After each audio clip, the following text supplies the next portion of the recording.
Hi hello welcome to our channel. నేను మీ సిరి. ఈరోజు మనం చెప్పుకోబోయే కథ ప్రియనేస్తం పార్ట్ 112. కథలోకి వెళ్ళే ముందు వీడియోని లైక్ చేసి హైప్ చేయడం మిస్ చేయకండి ఫ్రెండ్స్, సరేనా? ఇప్పటి వరకు వాళ్ళిద్దరు మాట్లాడుకునేదంతా మొత్తం విన్నది. ఇప్పుడు మమ్మీకి కోపం వచ్చినట్టు కోపంగా చూస్తుంది. స్కూల్లో ఎవరిని కొట్టడం తిట్టడం లాంటివి చేస్తే వాత పెడతానని బెదిరించిందని గుర్తుకు రాగానే తల్లి వైపు భయం భయంగా చూస్తుంది రక్ష. ఆ తర్వాత బండి ఏం చేశాడు, బుద్ధిగా ఉన్నాడా అని అర్జున్ అడుగుతుంటే అర్జున్ ఛాతీ దగ్గర ముఖం దాచుకుని, ష్ డాడీ, మమ్మీ వింటుంది. ఎవరినైనా కొడితే నాకు దెబ్బలు పడతాయని చెప్పింది. నువ్వు మాట్లాడొద్దు డాడీ. మమ్మీ వెళ్ళిపోయాక మాట్లాడుకుందాం, లేకపోతే నువ్వు వెళ్ళాక నాకు పనిష్మెంట్ ఇస్తుంది అని గుసగుసగా తండ్రి చెవిలో తన భయాన్ని వెళ్ళగక్కుతోంది రక్ష. ఓకే ఓకే, నేను మాట్లాడను అని కూతురు మాటలకు నవ్వుకుంటూ నోటి మీద చేయి వేసుకున్నాడు. డాడీ, రేపు నువ్వు కూడా ఇంట్లో ఉంటావా? నువ్వు ఆఫీస్కి వెళ్ళిన తర్వాత మమ్మీ నన్ను పనిష్ చేస్తుంది అంతే చిన్నగా అంది. సరే నీకోసం ఉంటాండే అని అర్జున్ జోకొడుతూ అన్నాడు. వాళ్ళిద్దరి మాటలు వినిపిస్తుంటే ప్రవర్తికకి నవ్వు ఆగలేదు. నవ్వు దాచుకుంటూ మౌనంగా చూస్తుంది. కాసేపటికి మాట్లాడుతూనే తండ్రి మీద నిద్రలోకి జారుకుంది రక్ష. ప్రవర్తిక లేచి రక్షను తీసి బుజ్జి బెడ్ మీద వేసి దుప్పటి కప్పి చబ్బీగా ఉన్న బుగ్గల మీద ముద్దు ఇచ్చి తన కూతుర్ని చూసుకుని మురిసిపోయి అక్కడి నుంచి బెడ్ మీదకి వచ్చి పది మీద వాలిపోయింది. ఆమె ముఖం మీద కారిపోతున్న వెంట్రుకల నుంచి ఆమె వీపు మీద గీతలు గీస్తుంటే ఏ ఒక్క మాట కూడా మాట్లాడని సతిని చూసి ఏమైంది అన్నట్టుగా ఆమె ముఖంలోకి చూశాడు అర్జున్. పరీక్షగా అతడి ఛాతీ మీద రంగురంగుల ముగ్గులు వేస్తున్న శ్రద్ధగా ఏదో రాస్తోంది ఆమె. ఆలోచిస్తోంది. అతడి చేయి నెమ్మదిగా ఆమె నడుము మీదకి చేరింది. ఆమె వేళ్ల మధ్యలో చిక్కుకున్న ఆమె నడుము మడత ఒక్కసారిగా నలిగిపోయింది. చుర్రుమనగానే ప్రవర్తిక కెవ్వుమంది. పాప లేస్తుందని ఆమె నోరు మూసేశాడు. అతని వైపు కొరకొరా చూసింది. అతడి కనులు అల్లరిగా నవ్వుతున్నాయి. Thank you for your support అండి. ఈ ఎపిసోడ్కి కూడా మీ కామెంట్స్ అదిరిపోవాలి, ఓకేనా? మళ్ళీ కథలకు వచ్చేయండి. అతని నుంచి దూరం దూరం జరిగి మళ్ళీ దగ్గరికి లాక్కున్నాడు. ఒక బిడ్డకి తల్లి అయినా ఆమెలో అందం ఏమాత్రం చెక్కు చెదరలేదు. నడుం మీద సన్నటి మడత ఇంకా అందాన్ని పెంచినట్టు అనిపిస్తోంది. ఆ నాజుకుతనం ఏమాత్రం తగ్గడం లేదు. చిరుకోపంగా అడిగింది ప్రవర్తిక.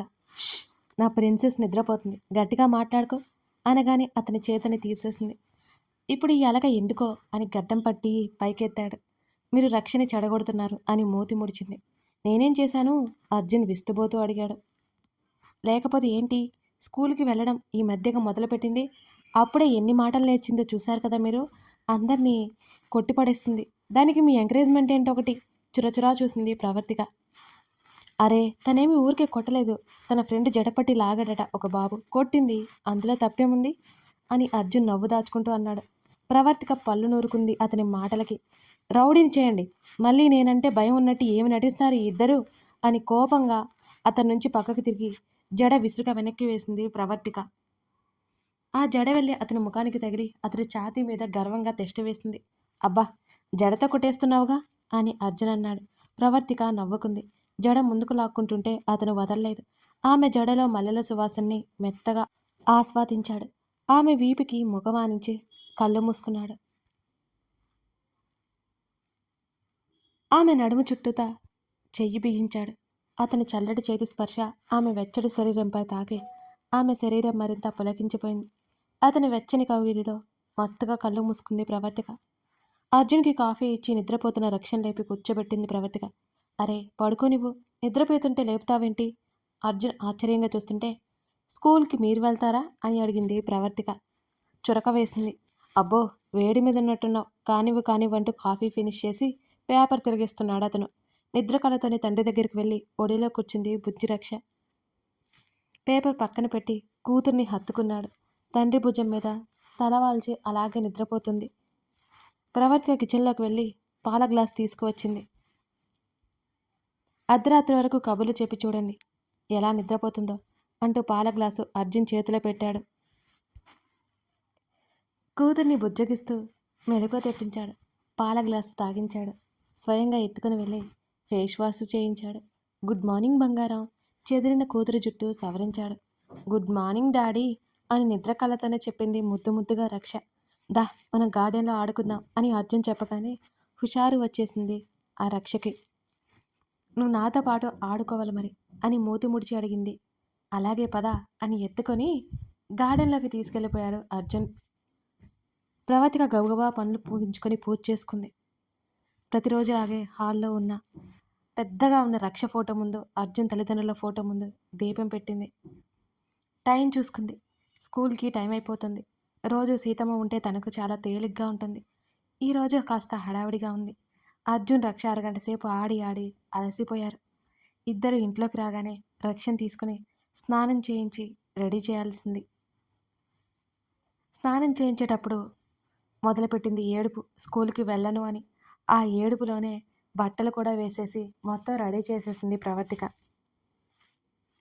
నా దగ్గర నాటకాలు వేయకు, నేనేం మీ డాడీని కాదు, అర్థమైందా? ప్రవర్తిక సీరియస్గా కూతురికి వార్నింగ్ ఇచ్చింది. రక్ష మూతి ముడుచుకుని అలిగింది. టిఫిన్ తినను అని మారం చేసింది. రక్ష అర్జున్ కూడా ఫ్రెష్ అయి వచ్చాడు. అలిగిన కూతుర్ని అలక తీరుస్తూ బుజ్జగించి టిఫిన్ తినిపించాడు. డాడీ నేను స్కూల్కి వెళ్ళను, ఏడుపు మొహం పెట్టింది మళ్ళీ. ప్రవర్తిక అన్నీ రెడీ చేసి తీసుకొచ్చింది. ఆలస్యం అయిపోతుంది, వెళ్ళండి. తండ్రి కూతురు ఇద్దరిని బయటికి తొలింది ప్రవర్తిక. నా బంగారం కదా, ఏడవకు, సాయంత్రం వస్తాను నేను తీసుకుని రావడానికి, సరేనా? మనం బయటికి వెళ్దాం, బోల్డన్ని బొమ్మలు తెచ్చుకుందాం. చాలా సేపటికి ఆపేసింది రక్ష. రోజు డ్రైవర్ తీసుకెళ్తాడు, ఈరోజు తన తండ్రి వస్తుంటే బోల్డ్ సంతోషంగా ఉంది. అర్జున్ స్కూల్ దగ్గరికి తీసుకువెళ్ళి బోల్డన్ని జాగ్రత్తలు చెప్పి వదిలిపెట్టాడు. భారంగా స్కూల్లోకి అడుగులు వేసింది రక్ష. చిరునవ్వుతో వెళుతున్న కూతుని చూస్తూ వెళ్ళిపోయాక వెనుతిరిగాడు అర్జున్. ఆ రోజు ఆఫీస్కి వెళ్ళలేదు అర్జున్. సాయంత్రం సమయంలో ఏదో హోటల్లో మీటింగ్. ఇక సాయంత్రం వెళ్ళాలి అనుకుని ముఖ్యమైన పని ఉంటే కాల్ చేయమని మేనేజర్స్కి చెప్పి ఇంటికి బయలుదేరాడు అతను. అతని ఇంట్లోకి అడుగుపెట్టగానే ఎదురుగా చిరునవ్వుతో రక్ష ఫోటో కనిపిస్తోంది. అతని ముఖంలో కూడా అందమైన నవ్వు మెరిసింది. బాధ ఒక్కసారిగా చుట్టుముట్టినా తనతోనే ఉందనే నమ్మకం ఆ బాధను పోగొడుతుంటుంది అతనిలో. అక్కడి నుంచి గదిలోకి వచ్చేశాడు అర్జున్. నవలా నాయకుల బెడ్ మీద వయ్యారంగా బోర్లా పడుకుని పుస్తకం ముందేసుకుని అందులో కథ చదువుకుంటోంది ప్రవర్తిక. చప్పుడు చేయకుండా తలుపు మూసివేశాడు అతను. ఒకే సమయంలో ఆమె మీద చేరిన బరువుతో పాటు ఆమె వీపంతా మెత్తటి ముద్దులతో అతడు చేస్తున్న అల్లరికి మొదట కంగారు పడినా ఆ తర్వాత ఆమె సర్దుకుంది. అలాగే పుస్తకం మీద చెంపానించి కళ్ళు మూసుకుంది. ఆమె వీపు మీద భారమైన జడని పక్కకి వాలిపోయింది.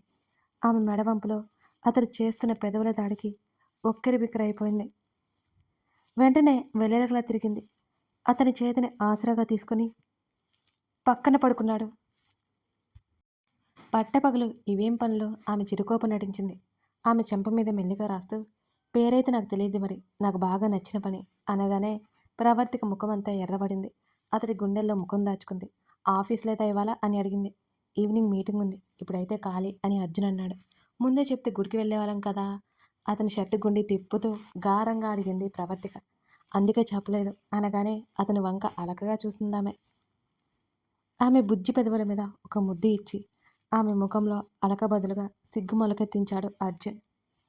నేను ఈ గదిలో ఇంకొక క్షణం కూడా ఉండను, మీరు పెద్ద మాయగాడు తెలుసా అని ప్రవర్తిక టక్కుని లేచి వెళ్ళిపోతుంటే ఆమె చేతిని పట్టి లాగడంతో అతని మీద వాలిపోయింది.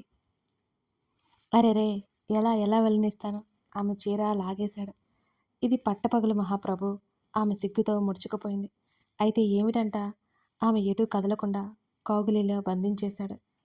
అతడి చేతుల మాయకి, పెదవుల మాయకి పూర్తిగా అతడి ప్రేమకు లొంగిపోయింది. పగటి వెన్నెలలో ప్రణయపు జ్వాలలు ఎగిసిపడుతున్నాయి. ఆమె శరీరం అతడి చూపుల తాకిడికి కందిపోతుంది. ప్లీజ్, నాకు పని ఉంది, అరమొడ్పు కళ్ళతో బ్రతిమాలింది రక్ష. రిక్వెస్ట్ కూడా ఇంత క్యూట్గా ఎవరూ చేయలేరు తెలుసా? ఆమె హృదయలోతుల్లో అతనిచ్చిన ముద్దకి ఆమె శరీరం అణువణువు కదిలిపోయింది.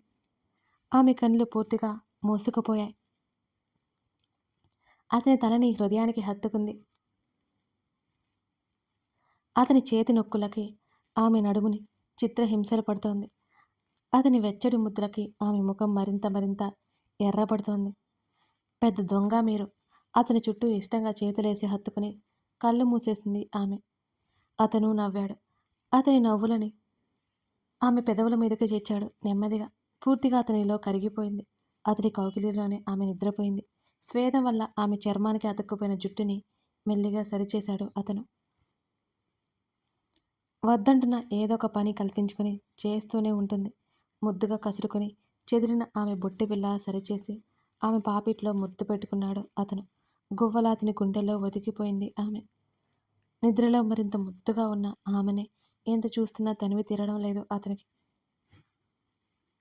ఆమె చిలక ముక్కు మీద ముక్కిర అలకగా చూస్తుంది. దాని అలక తెచ్చడానికన్నట్టు దాని మీద పెదవులు నిలిపాడు. తను ఈరోజు ఇంత సంతోషంగా ఉందంటే ముమ్మాటికి కారణం తన ప్రవర్తికనే. ఆమె గనుక తన జీవితంలో లేకపోయినట్లయితే ఈ రోజుకి తానొక వైరాగిలా ఉండేవాడు. అలాగే మిగిలిపోయేవాడు. తనకి ఒక కుటుంబం ఏర్పడింది. ఇప్పుడు తన రక్షని తనకి బహుమతిగా ఇచ్చి తన సంతోషాన్ని పెంచింది. తను ఒక మామూలు లైఫ్ లీడ్ చేస్తాడని ఎప్పుడూ అనుకోలేదు. వీటన్నిటికీ కారణం తప్పకుండా ప్రవర్తికనే. కళ్ళకి చేయడ్డు పెట్టుకుని మెల్లిగా కళ్ళు తెరిచి చూసింది. మిట్ట మధ్యాహ్నమైనట్టు కిటికీల నుంచి వెలుగు పడుతోంది. కిటికీ ఊసల మీద చేతులు వేసి నిలబడి ఫోను మాట్లాడుతూ కనిపించాడు అర్జున్. చప్పుడు చేయకుండా చీర తీసుకుని బాత్రూంలోకి పరిగెత్తింది. ఆమె పట్టీలు చప్పుడు వినిపించగానే అతడికి అర్థమైపోయింది ఆమె నిద్ర లేచింది అని. చిన్నగా నవ్వుకుంటూ ఫోను కాల్ ఫినిష్ చేసి వెనక్కి చూశాడు. ప్రవర్తిక తలదువ్వుకుంటూ కనిపించింది. అతడు షర్టు తీసి వేసుకున్నాడు. ఆమె జడ వేసుకుని కొంగు తీసి నడుమున దోపింది. అరగంటలో వండేస్తాను అని హడావుడిగా వెళ్ళిపోతున్న ఆమె చేతిని పట్టుకున్నాడు అర్జున్. వెనక్కి తిరిగి చూసింది ప్రవర్తిక అతని వంక. ఆర్డర్ పెడతాను, ఇప్పటికిప్పుడు ఏం చేస్తావులే అతను అన్నాడు. అది రావడానికైనా అరగంట పడుతుంది కదండి, ఏం పర్లేదులే అని ఆమె నవ్వి వెళ్ళిపోయింది. ఆమెని అనుసరించాడు అతను కూడా. ఆమె బియ్యం కడిగి పెట్టి కందిపప్పు కుక్కర్లో వేసి గబాలన కూరగాయలు కట్ చేస్తుంది. అతడు కిచెన్ గట్టు మీద కూర్చున్నాడు. క్యారెట్ కడిగి అతనికిచ్చి వండే వరకు దీంతో ఆకలి తెచ్చుకోండి అనగానే అర్జున్ నవ్వాడు. అతడు పక్కనే ఉంటే ఆమె మాటలకి కొదవలేదు. సంతోషానికి అవధులు కూడా ఉండవు. ఒకవైపు చకచకా వండేస్తూ గత 2-3 రోజులుగా దాచుకున్న కబుర్లు అన్నీ అతని ముందు పెట్టేసింది. అతను పెట్టిన క్యారెట్ ముక్క కొరికేసి చెప్పడం మర్చిపోయాను. నాకు సాయంగా ఒక అమ్మాయి వస్తుంది ఊరి నుంచి. రేపు రైల్వే స్టేషన్లో దిగుతుంది. మీరు వెళ్ళి తీసుకురావాలి. కుదురుతుందా? లేక డ్రైవర్ని పెట్టుకుని నేనే వెళ్ళమంటారా? కూర ఒకేసారి కలే తిప్పి అతడి వైపు చూసింది ప్రవర్తిక. చూద్దాం, వీలుంటే నేను వెళ్తాను, లేకపోతే నువ్వే వెళ్దావు. ఇంకా బయటికి వెళ్లకుండా ఈ గోడులోనే గోపిల్లలా ఉండిపోతావా ఏంటి అని అర్జున్ నవ్వాడు. అయితే రోజు తిప్పండి మరి ఆమె మూతి తిప్పుతూ అంది.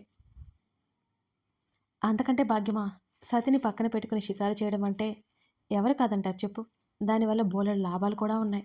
అతడు భుజాలు కదిలిస్తూ ఉన్నాడు. అబ్బో, ఏమిటో ఆ లాభాలు? కళ్ళు తిప్పుతూ అడిగింది. నెలవంకలా ఉన్న ఆమె నడుము వంపులో మెల్లిగా చేత్తో మీటాడు అర్జున్. ప్రవర్తిక ఉలిక్కిపడింది. కథ కొనసాగుతోంది. ఇదన్నమాట సంగతి. ప్రవర్తిక, అర్జున్ జీవితాలు సరికొత్తగా మీ ముందుకు రాబోతున్నాయి. చూసేయండి. కథలో వచ్చే ప్రతి క్యారెక్టర్ కథకి అవసరమండోయ్, అది మర్చిపోకండి. కొత్త కొత్త క్యారెక్టర్స్ కూడా రేపటి నుంచి వచ్చేస్తాయి. సరేనా? Thank you for watching this video. Subscribe చేసుకోండి ప్లీజ్.